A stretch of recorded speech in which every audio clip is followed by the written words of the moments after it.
Hello दोस्तों, एक बार फिर से आप सभी का स्वागत है मेरे चैनल पर। जैसे कि आप जानते हैं कि एनटीपीसी की एग्ज़ाम डेट आ चुकी है, तो मैं आज से पॉलिटी स्टार्ट कर रहा हूँ। उसके जो मेन टॉपिक हैं उसके बारे में हम बात करेंगे। जैसे कि संविधान की अनुसूचियाँ, तो संविधान की अनुसूचियों में हम बात करेंगे संविधान की अनुसूचियाँ क्या थी और इनमें किन किन विषयों पर बात कही गई है और इससे कितनी अनुसूचियाँ हों और किस अनुच्छेद में कौन सी अनुसूची के बारे में दिया गया है। तो हम देखते हैं कि मूल संविधान में हमारे 8 अनुसूचियाँ थीं, परंतु वर्तमान में 12 अनुसूचियाँ हैं। ऐसा क्यों हुआ? ऐसा इसलिए हुआ कि समय समय पर संविधान में बहुत सारे परिवर्तन होते रहे, बहुत सारे संविधान संशोधन हुए। तो उन्हीं संविधान संशोधनों की मदद से कुछ अनुसूचियाँ या कुछ एक्स्ट्रा विषय जोड़े गए जो कि अनुसूचियों में आ गए। इसलिए 4 अनुसूचियाँ और बढ़ गई हैं। तो इसलिए अगर क्वेश्चन पूछा जाता है कि मूल संविधान में कितनी अनुसूचियाँ थीं, तो 8 अनुसूचियाँ थीं, परंतु वर्तमान में कितनी अनुसूचियाँ हैं, तो 12 अनुसूचियाँ हैं। अब हम बात करेंगे क्रमांक संख्या, मतलब अनुसूची 1, 2, 3, 4 और उस विषय और उस अनुच्छेद। तो हमारी कौन सी अनुसूची नंबर पहली अनुसूची में है क्या?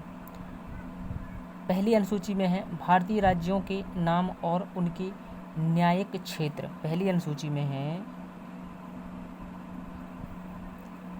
राज्यों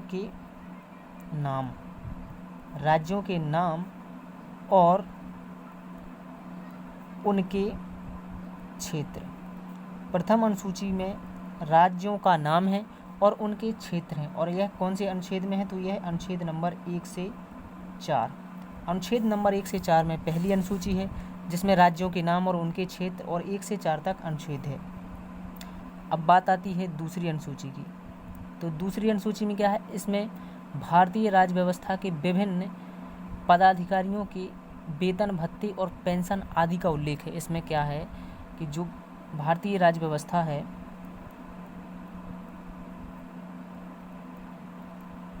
भारतीय राज्य व्यवस्था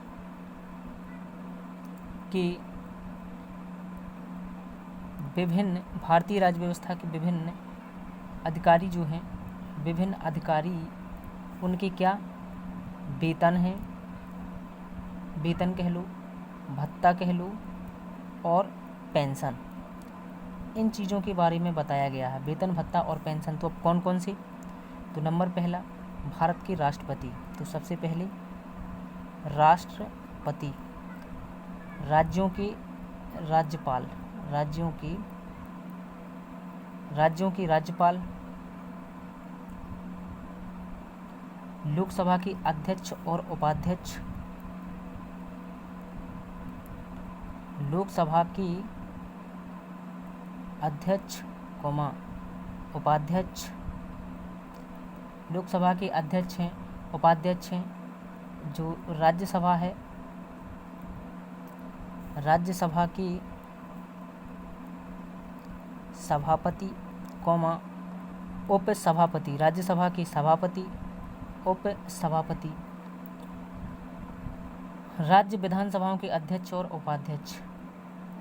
जो विधानसभा है, विधानसभा के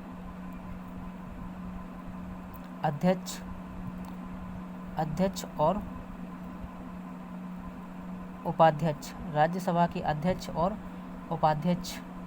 राज्य विधान परिषदों के सभापति, जो विधान परिषद है, विधान परिषद, तो विधान परिषद की सभापति और उपसभापति। विधान परिषद की क्या हो जाएंगे? सभापति शामिल हैं, उप सभापति, सभापति, उप सभापति। सर्वोच्च न्यायालय के न्यायाधीश, हाई कोर्ट की क्या है? हाई कोर्ट के न्यायाधीश, सॉरी हाई कोर्ट नहीं है यहाँ पर, सुप्रीम कोर्ट है। सुप्रीम कोर्ट के न्यायाधीश, हाई कोर्ट के न्यायाधीश, हाई कोर्ट के न्यायाधीश। और भारत के नियंत्रक एवं महालेखा परीक्षक, जिसे हम कहते हैं कैग, कंट्रोलर ऑडिटर जनरल। तो ये किस में है? तो ये 59 अनुच्छेद की बात करें तो 59, 68, 75, 97, 125, 148, 158 में है, 164, 186 और 221 इन अनुच्छेद में इसके बारे में दिया गया है।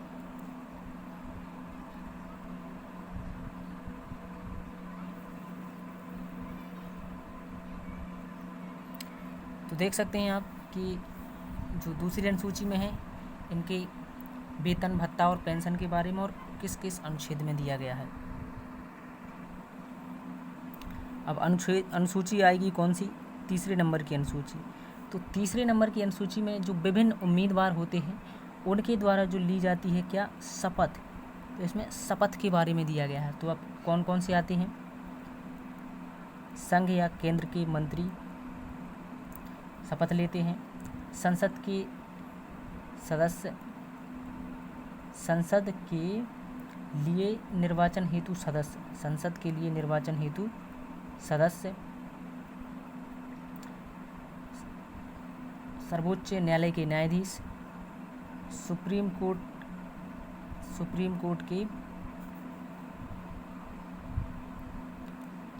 कोर्ट के न्यायाधीश हो जाएंगे।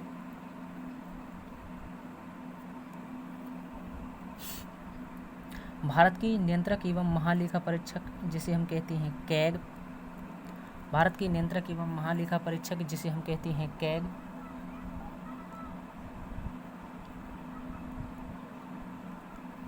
राज्य मंत्री हो जाएंगे,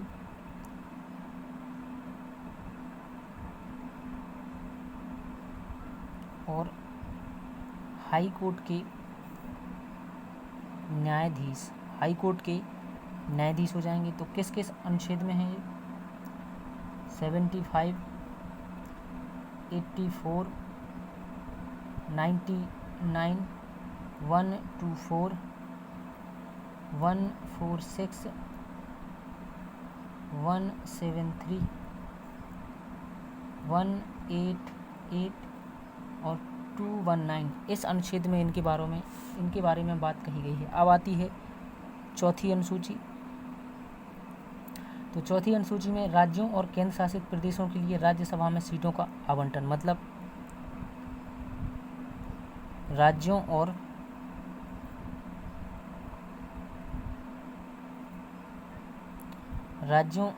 केंद्र शासित प्रदेशों